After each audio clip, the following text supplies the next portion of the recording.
हर हर महादेव, जय भोलेनाथ। दोस्तों आइए जानते हैं कुछ बहुत ही महत्वपूर्ण बातों के बारे में, बहुत ही महत्वपूर्ण उपायों के बारे में, जानकारियों के बारे में। पूज्य गुरुदेव के श्रीमुख से उन्हीं की कथा के दौरान जब वो बता रहे थे, तो कुछ अंश को मैं यहाँ प्रस्तुत कर रही हूँ। तो चलिए सुनते हैं उन्हीं के श्रीमुख से बहुत ही महत्वपूर्ण जानकारी। श्री शिवाय नमस्तुभ्यं।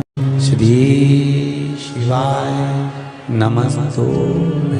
1 रुपए कमा रहे हैं, 1.25 रुपए खर्च हो रहा है, हाथ में पैसा नहीं टिक रहा, दुकान 4 दिन अच्छी चल रही है, फिर व्यापार डाउन हो जाता है, कोई पैसा लेकर भग गया, नहीं दे रहा, कहीं कर्जा मात्रा बढ़ गई है, ये पितृदोष के लक्षण है कुछ। इसमें आपके घर में जो भी रुद्राक्ष पड़ा हो, जो भी रुद्राक्ष रखा हो, क्योंकि संभाल के तो आप रखते नहीं, पटक देते हो यहां पर, जो भी रुद्राक्ष आपके घर में रखा हुआ,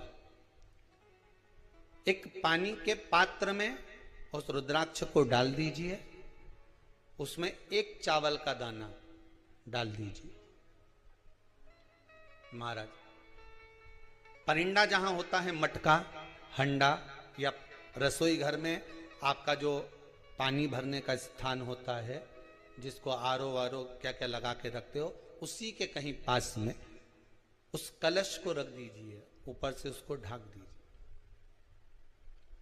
शाम के समय, सुबह रखा 10 बजे से 12 बजे के बीच में, शाम के समय प्रदोष काल में भगवान शंकर का नाम स्मरण कर कर, ओम नमः शिवाय बोलकर, श्री शिवाय नमस्तुभ्यम बोलकर, या महामृत्युंजय मंत्र का स्मरण कर कर, या गायत्री मंत्र का स्मरण कर कर, जो मंत्र आपकी बुद्धि में, विवेक में समाहित हो, उस मंत्र का नाम लेकर राम कृष्ण हरि जो बोल सकते हो, एक घी का दिया अवश्य प्रज्वलित करें। लंबी बाती का। कौन सी बाती का? फूल बत्ती का नहीं, गोल बत्ती का नहीं, लंबी बाती का। बत्ती का मुख दक्षिण की ओर। कहां पर होना चाहिए? दक्षिण की ओर। ना पूरब, ना पश्चिम, ना उत्तर। बत्ती का मुख कहां हो? दक्षिण की ओर।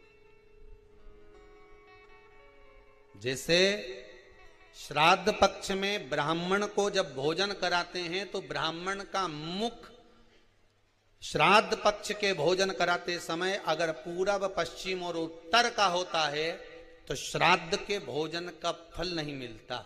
उसका मुख दक्षिण का होता है, तो हमारे घर के जितने भी पितर उस तिथि में गए होते हैं, सबको उसका भाग मिल जाता है और पितृदोष समाप्त हो जाता है। इसलिए ब्राह्मण का मुख श्राद्ध पक्ष में भोजन कराते समय दक्षिण का होना चाहिए।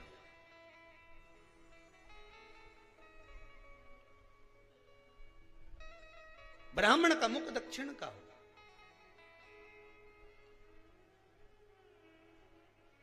यहां तक शास्त्र कहता है, महाराज, अगर गौ माता को श्राद्ध पक्ष में अगर भोजन दे रहे हो, तो गाय का मुख अगर दक्षिण का है, गाय का, आपका मुख भले उत्तर का हो, गाय का मुख दक्षिण का हो, आपका मुख भले पूरा पश्चिम कहीं का, गाय का मुख अगर दक्षिण में, अगर आपने दक्षिण में गाय को खड़ी कर रखा है और दक्षिण में उसका मुख और आप भोजन दे रहे हो, तो शास्त्र कहता है कि किसी पिंड की जरूरत नहीं पड़ती, गाय स्वतः कल्याण कर देती है, गौ माता स्वतः कल्याण कर। दक्षिण मुखी हो,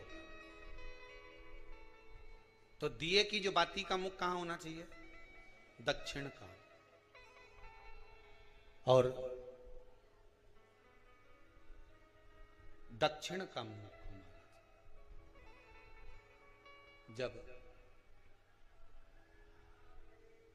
जब दक्षिण का मुख हो, दक्षिण की ओर बाती हो, महाराज, तब दक्षिण की बाती जलाने के बाद में भगवान से वहीं पर प्रार्थना करें।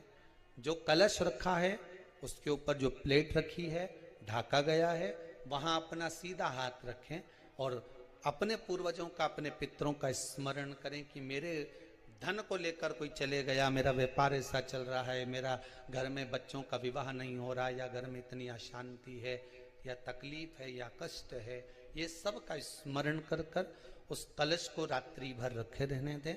सुबह स्नान आदि करने के बाद फिर एक घी का दिया दक्षिण की ओर लगाकर सुबह 10 बजे से 12 बजे के बीच में उस जल को शिव जी को समर्पित कर कर जाएं और वो रुद्राक्ष लेकर वापिस आ जाए। महाराज वापिस आ जाए, उस रुद्राक्ष को अपने घर में रख दीजिए। वर्ष भर वो रुद्राक्ष आपको कभी बीमारी से नहीं घिरने देगा, कभी किसी जगह खड्डे में नहीं जाने देगा, वो उन्नति की ओर ही बढ़ाएगा। भले कोई भी रुद्राक्ष हो, 1 मुखी से लेकर 14 मुखी, 20 मुखी, 18 मुखी, जो रुद्राक्ष आपके पास में, आप तो उसका स्मरण करिए। तो उम्मीद करते हैं जानकारी आपको अच्छी और उपयोगी लगी होगी। अगर अच्छी और उपयोगी लगी तो एक लाइक छोटा सा अवश्य करिए।